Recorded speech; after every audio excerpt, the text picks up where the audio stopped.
નમસ્કાર. આજના કાર્યક્રમમાં ઉપસ્થિત ભાઈ શ્રી જતીનભાઈ, મારા વાઇસ પ્રિન્સિપલ ભાઈ શ્રી મહેશભાઈ, ભાઈ શ્રી હિતેશભાઈ,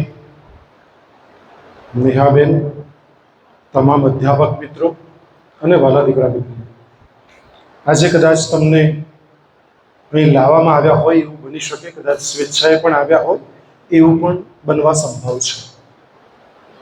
પરંતુ SB Garda arts and PK Patel college of commerce એ સતત તમારા કરિયરને લઈને બહુ ચિંતિત છે.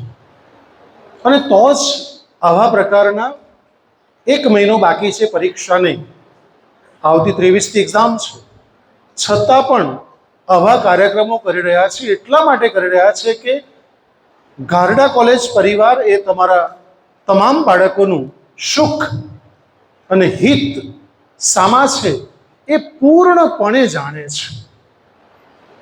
અને એટલું પણ એકદમ સ્પષ્ટતાપૂર્વક જો કહી દઉં તો તમે જીવનમાં દીકરાઓ અને દીકરીઓ કંઈક કરી શકો એ માટેનો ગારડા કોલેજ તરફથી હર હંમેશ માટે એક નાનો ચકલી પ્રયત્ન હોય છે.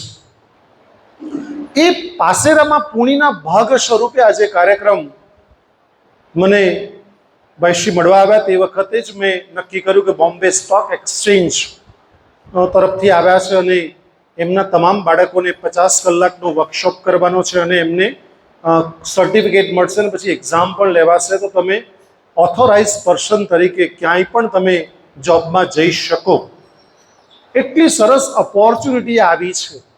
પણ મારે 2-3 વાતનો ઉલ્લેખ એટલા માટે આપ સૌને કરવો છે કે જે લોકો જીવનમાં આગળ વધ્યા છે ને એવા સક્સેસફુલ પીપલના જીવન ચરિત્રો વાંચજો કે એ લોકોએ પોતાનું જીવનનું લક્ષ્ય, પોતાના જીવનનું મિશન 12, 13, 14, 15 વર્ષની ઉંમરે ડિસાઇડ કર્યું અને પ્રાપ્ત કર્યું. એનું પહેલું ઉદાહરણ સુહાસ ગોપીનાથે મેં તમને અગાઉ કહ્યું છે.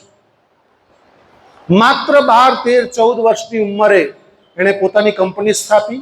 17 વર્ષની ઉંમરે એ ગ્લોબલ ઇન્ક કંપની લઈને ભારત પાસે ગયો અને ભારતની અંદર એવું કહેવામાં આવ્યું અધિકારીશ્રી દ્વારા કે ભાઈ તારી ઉંમર 17 વર્ષ છે, 18 વર્ષનો થશે ત્યારે આવજે, કારણ કે આપણો કાયદો એવું કહે છે કે 18 વર્ષનો થાય ત્યારે જ તારી કંપની નોમિનેટ રજીસ્ટર કરી શકાય છે. આ માણસ ત્યાં થોભ્યો નહીં, સીધો કેલિફોર્નિયા અમેરિકા ગયો કે મારી કંપની જે દેશમાં રજીસ્ટર કરશે એ દેશમાં જઈશ. અને એની કંપની જે 12 દેશોમાં ચાલે છે ગ્લોબલ ઇન્ક, તમે ઇન્ટરનેટ અને ગૂગલ ઉપર જોઈ શકો છો અને યુટ્યુબ પર તો ઘણા બધા વિડીયોઝ પણ છે. એવું બીજું તમને ઉદાહરણ આપું, થોમસ આલ્વા એડિશન. ત્રીજું ઉદાહરણ આઇન્સ્ટાઈન. ચોથું ઉદાહરણ હેનરી ફોર્ડ. પાંચમું ઉદાહરણ ફાયરસ્ટોન. છઠ્ઠું ઉદાહરણ ધીરુભાઈ અંબાણી. સાતમું ઉદાહરણ મફતલાલ મિલના માલિક મફતલાલ. એવા તો મારી પાસે 1001 ઉદાહરણો છે દીકરાઓ, ભારતના અને વિદેશના, કે જે લોકો સફળતાની ટોચ કક્ષાએ પહોંચ્યા છે. એ લોકોનું જીવનનું સ્વપ્ન, જીવનનું ધ્યેય નક્કી હતું કે મારે કરવું જ છે. ઓમાનમાં પેટ્રોલ પંપ ઉપર પેટ્રોલ પૂરતો ધીરુભાઈ અંબાણી પોતાની રિફાઇનરી હશે એવા સપના જોયા અને સપના સાકાર થયા. નિરમા પાવડરના પ્રોડક્શનમાં કે પટેલ, કરશનભાઈ ખોડીદાસ પટેલ, એમણે પોતે સરકારી નોકરી, માઇન્સમાં નોકરી કરતા, માઇન્સની નોકરી છોડીને એ વ્યક્તિએ પોતાની 10x10ની ખોલીમાં પોતાની એક દીકરીને 2 દીકરા સાથે એણે કેમિકલ એન્જિનિયર હતા અને એણે તે વખતે પાવડરનો કોઈ કન્સેપ્ટ નહીં હતો, કપડાં ધોવાના પાવડર, અને દીકરીનું નામ નિરૂપમા હતું અને નિરમા પાવડર આપ્યું. 5000 કરોડ કરતા વધારે ટર્નઓવર ધરાવે છે અને નિરમા યુનિવર્સિટી પોતાની છે. આજે પણ કે પટેલ હાજર છે, જીવિત છે. દીકરાઓ, કહેવાનો ભાવાર્થ એ છે કે તમે કોલેજ આવો છો, માત્ર કોલેજ કરવાનું એ હરવા ફરવાનું સ્થળ, એન્જોયમેન્ટ માટેનું સ્થળ છે જ નહીં. તમારી જીવનની કારકિર્દી બનાવવા માટેનું સ્થળ છે. અને તમને જે આજુબાજુના પ્રલોભનો મળી રહેલા છે, આજુબાજુ કેટલા બધા પ્રલોભનો તમને મળે છે જે તમને કદાચ સર્કલમાં ગૂંચવી નાખશે. પણ એ પ્રલોભન નથી, પણ તમામ દીકરા અને દીકરીઓના શરીરમાં ફેરફાર થતા હોર્મોન્સિસ છે. પ્રલોભન નથી, સમજી લેજો. અને તમે એમાં જો તમે અટવાઈ ગયા તો જીવનમાં કશું જ પ્રાપ્ત નહીં કરી શકો. 5-10 હજાર નોકરી તો કોઈ બી આપશે તમને. પણ ગાયડા કોલેજ એવું ઈચ્છે છે કે ગાયડા કોલેજમાંથી સ્નાતક કે અનુસ્નાતક થઈને દીકરો કે દીકરી નીકળે એટલે આવતીકાલે એવી પોસ્ટ ઉપર હોય કે એનો 1,00,000, 1.5 લાખથી 2 લાખ એનો પગાર હોઈ શકે, અથવા પોતાનો બિઝનેસ કરતો એટલે એની ઇન્કમ હોવી જોઈએ. કારણ કે તમારી જીવનની જે શૈલી છે અને તમારા જે કપડાનો પહેરવેશ છે, તમારી પાસે જે મોબાઈલ ફોન છે, કેમ તમને ખબર છે એપલ કંપની, સ્ટીવ જોબ્સ દર વર્ષે નવું લોન્ચ કરે છે મોબાઈલનું મોડેલ. ખબર છે તમને?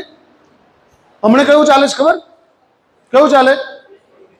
15 ચાલે છે. 16 આવવાનું સપ્ટેમ્બરમાં, આવતા મહિનામાં. હા, 16 પ્રો મેક્સ બી આવવાનું. કેમ? એ મૂર્ખ છે. કેમ કરે છે દર વર્ષે? શાના માટે કરે છે? કોણ જવાબ આપશે? શાના માટે કરે છે?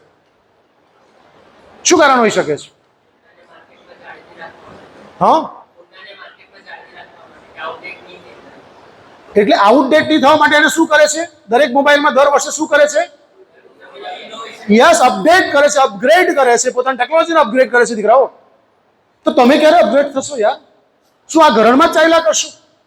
ગાયડા કોલેજ એ માટે સતત તમારા માટે ચિંતિત અને ચિંતાશીલ છે, ચિંતનશીલ છે કે મારો દીકરો કે દીકરી આજે આવતીકાલે ગાયડા કોલેજનું નામ અને એના મા બાપનું અને સમાજનું નામ રોશન કરે. અને એના માટેનો એક ચકલી પ્રયત્ન જ્યારે આજે મ્યુચ્યુઅલ ફંડ એડવાઇઝર તરીકે તમને તક પ્રાપ્ત, હું ખરેખર કોમર્સના તમામ વિદ્યાર્થીઓને આહ્વાન કરું છું કે મેક્સિમમ આ લોકોને તો 50-60 છોકરા જ જોઈતા છે, પણ મેક્સિમમ દીકરા દીકરીઓ જોડાય અને પરીક્ષા આપે, એની જે ટેસ્ટ છે, મોક ટેસ્ટ લે છે, પાસ કરે અને તમે જીવનમાં ખૂબ આગળ વધો એવી ગાયડા કોલેજ પરિવાર વતી શુભેચ્છા પાઠવું છું. અને જતીનભાઈ વ્યાસને અને એમની સાથે આવેલા મિત્રને આવકારતા ખરેખર ગાયડા કોલેજ પરિવાર આનંદ અને ગર્વની લાગણી અનુભવે છે. ધન્યવાદ. જય હિન્દ, જય ભારત, જય જય ગરવી. ધન્યવાદ.